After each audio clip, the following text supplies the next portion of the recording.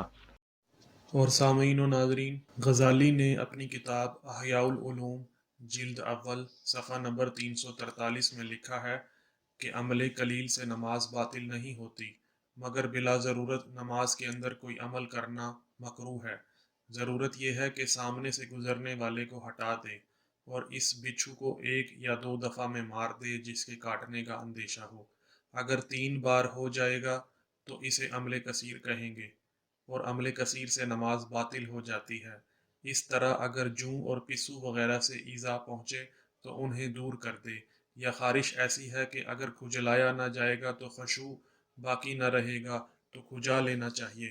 حضرت معاذ ابن جبل رضی اللہ عنہ جوں اور پسو کو نماز کے اندر پکڑ لیا کرتے تھے، اور حضرت ابن عمر نماز میں جوئیں مار دیا کرتے تھے۔ بعض اوقات ان کے خون کا نشان ان کی انگلیوں پر ہوتا۔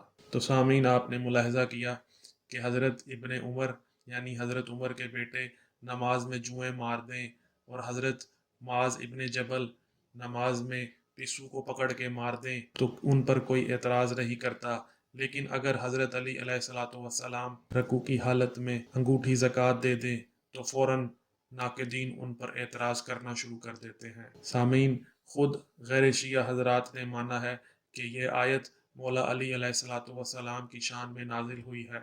اگر اللہ پاک کو ان کا یہ عمل ناپسندیدہ ہوتا تو وہ اس آیت میں مولا علی علیہ الصلوۃ والسلام کی سختی سے تردید کرتے۔ تو مولا علی علیہ الصلوۃ والسلام کی شان میں اس آیت کا نازل ہونا یہ ثابت کرتا ہے کہ ناقدین کے اعتراضات کوئی حیثیت نہیں رکھتے۔ انشاءاللہ آپ کو اگلی ویڈیوز میں آیت ولایت پر اٹھنے والے اعتراضات کے جوابات انہی غیر شیعہ حضرات کی کتابوں سے دکھاؤں گا۔ اگر آپ کو ویڈیو پسند آئی ہو تو ویڈیو کو لائک کریں اور زیادہ سے زیادہ شیئر کریں تاکہ لوگوں کو حق واضح ہو جائے اور شبہات کے بادل چھٹ جائیں۔ اور اگر آپ نے ابھی تک چینل کو سبسکرائب نہیں کیا تو چینل کو سبسکرائب کریں۔ السلام علیکم۔